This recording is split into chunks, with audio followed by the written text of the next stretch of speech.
اللہ مر جانا ہے, قبر میں جانا ہے, جنازہ دیکھا ہے, قبر میں بندے کو اترتے دے, مجھے موت سے بڑا ڈر لگتا ہے.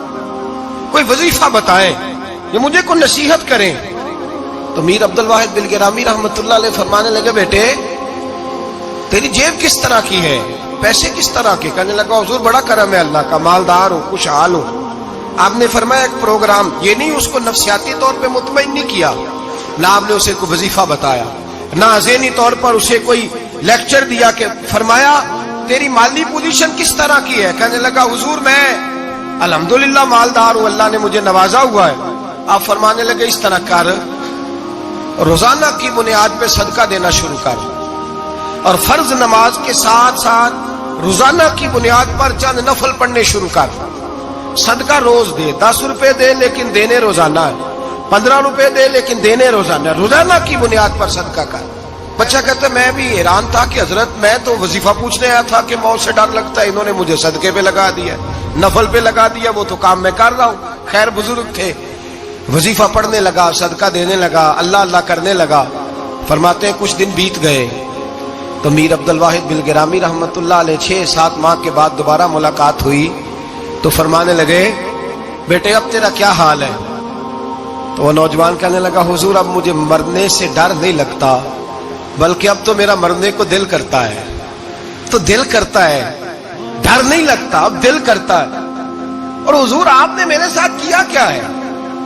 کہ میرا تو دل کرنے لگا ہے مرنے کو, خوف نکل گیا ہے,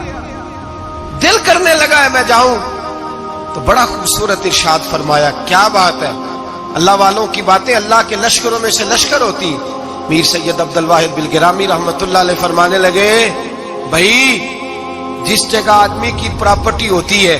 جس جگہ اس کا مکان ہوتا ہے, جس جگہ اس کی جائیداد ہوتی ہے, وہاں اس کا جانے کو دل کرتا ہے. فرمایا اب تو نے صدقہ دے کے نفل پڑھ کے جنت میں اپنا مکان بک کرا لیا ہے, اب وہاں تیرا پلاٹ ہو گیا ہے,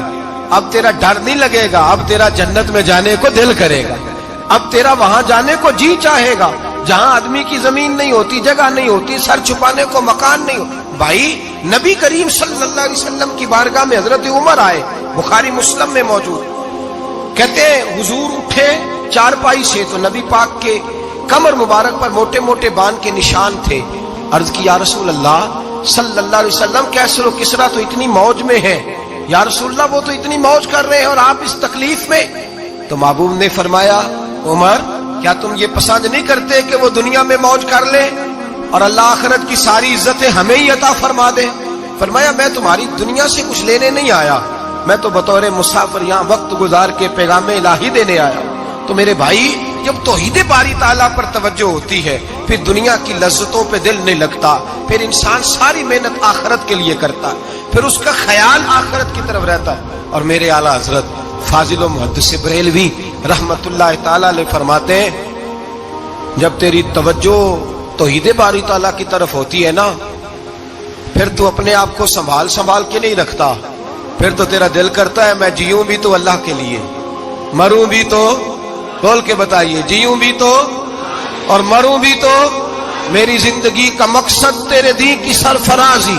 میں اسی لیے مسلمان, میں اسی لیے نمازی. پھر دل کرتا ہے کہ جینا مرنا اللہ کے لیے ہو. پھر صحابہ حضور کی بارگاہ میں آ کے سفارشیں کرتے. حضرت ابو سعد خزیمہ, بڑی عجیب حدیث اور بڑا نرالا رنگ اس روایت کا. حضرت ابو سعد خزیمہ رضی اللہ تعالیٰ عنہ, ان کے بیٹے, ان کا نام سعد تھا, بیٹے بدر میں شہید ہو گئے. حضور نے احد کے لیے اعلان کیا تو حضرت خزیمہ آئے نبی پاک کی بارگاہ میں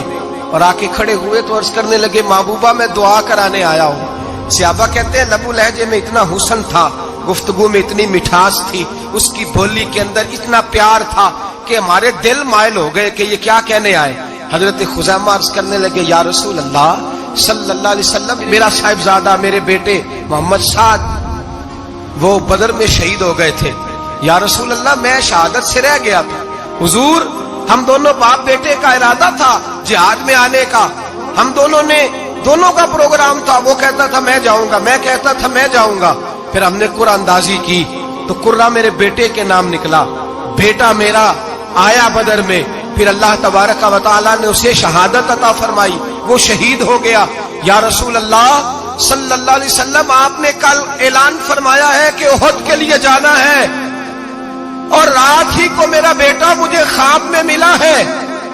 اور میں نے دیکھا ہے وہ تو جنت کی نہروں کے قریب سیریں کر رہا ہے، اور مجھے کہہ رہے ابا جی جلدی آ جائیں، یہاں مل کے رہیں گے، مل کے وقت گزاریں گے۔ یا رسول اللہ صلی اللہ علیہ وسلم میں بے چین ہو گیا ہوں اس کے پاس جانے کے لیے، دعا فرمائے اللہ مجھے بھی شہادت عطا فرما دے، اللہ مجھے بھی شہادت دے دے۔ صحابہ کہتے ہیں اس کی عجیب، اس کا دعا کرانے کا، ہم نے تو دیکھا تھا لوگ دعا کرانے آتے ہیں کوئی مصیبت کے لیے، کوئی پریشانی کے لیے، کوئی آزمائش کے لیے، کوئی بیماری کے لیے۔ یہ مصطفیٰ کریم کے صحابہ کا بارگاہ خداوندی پر اعتماد، توحید باری تعالیٰ پر نظر، کہ وہ کہتے ہیں ہم تو اللہ کے لیے جان دینے کی دعا کرانے آئے، دعا کریں اللہ ہمیں اپنے رستے میں شہادت کی موت دے۔ صحابہ کہتے ہیں نبی پاک نے دعا فرمائی، پھر ہم نے حضور کی دعا کو قبول ہوتے بھی دیکھا، ہم نے اپنی آنکھوں سے مصطفیٰ کی دعا کو قبول ہوتے دیکھا، ہم نے جناب خزیمہ کو احد کے میدان میں شہید ہوتے دیکھا، اور میرے رسول پاک صلی اللہ علیہ وسلم کے صحابہ ان کی طرف دیکھتے تو رشک کرتے، فخر کرتے، کہتے دیکھو یہ وہ غلام ہے جو حضور سے دعا لے کر کے دنیا سے گیا۔ آج جو لوگوں کا مرنے کو دل نہیں کرتا، آج بڑی بڑی بلڈنگیں بناتے ہیں، بڑی بڑی عمارتیں کھڑی کرتے ہیں، بڑی بڑی جائیدادیں بناتے ہیں، ہر بینک میں اکاؤنٹ کھلواتے ہیں، سرمایہ پیسہ دنیا داری بناتے ہیں، تعلقات بناتے ہیں، سیاسی سماجی رشتے دنیا داری کے جھوٹ کے ناطے۔ توحید باری تعالیٰ پر جب اعتماد ہوتا ہے تو انسان جس رشتے کو مضبوط کرنا چاہتا ہے وہ یا خدا کا رشتہ ہوتا ہے یا محمد مصطفیٰ کا رشتہ ہوتا ہے، باقی تو پھر اس کی توجہ ہٹ جاتی، باقی تو ہٹ جاتی ہے توجہ، پھر وہ یہ دیکھتا ہے کہ خدا رسول کے ساتھ رشتہ کس طرح مضبوط ہو سکتا ہے۔ میرے بھائی توحید باری تعالیٰ اللہ کے رستے میں مرنے کا جذبہ دیتی ہے، راہ الہی میں نکلنے کا شوق پیدا کرتی ہے۔ اللہ تبارک و تعالیٰ کی توحید جب تو کامل طور پر مانتا ہے پھر تیرا آگے بڑھنے کو دل کرتا ہے۔ حضرت سیدنا انس بن مالک رضی اللہ تعالیٰ عنہ فرماتے ہیں، الترغیب والترہیب میں حدیث مبارکہ موجود ہے، فرماتے ہیں احد کے میدان میں یا اس کے علاوہ کوئی ایسا موقع تھا کہ ایک صحابی حضور کی بارگاہ میں آئے، عرض کرنے لگے یا رسول اللہ صلی اللہ علیہ وسلم، ایک تو میں غریب ہوں، دوسرا میری شکل صورت خوبصورت نہیں، تیسرا میرے وجود سے بدبو نکلتی ہے، کوئی میرے قریب نہیں بیٹھتا، اگر میں اللہ کے رستے میں جہاد کروں، اپنی راہ خدا میں جان دے دوں تو بتائیے میرا رب مجھے کیا عطا کرے گا؟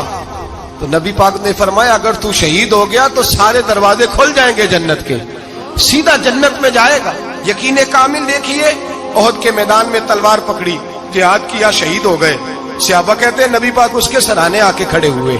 اور کیا خوبصورت جملے ارشاد فرمائے اللہ تبارک و تعالی نے اس کی بدصورتی کو خوبصورتی میں بدل دیا ہے، اللہ نے اس کے وجود سے آنے والی بدبو کو خوشبو سے بدل دیا، اور نبی پاک علیہ السلام فرمانے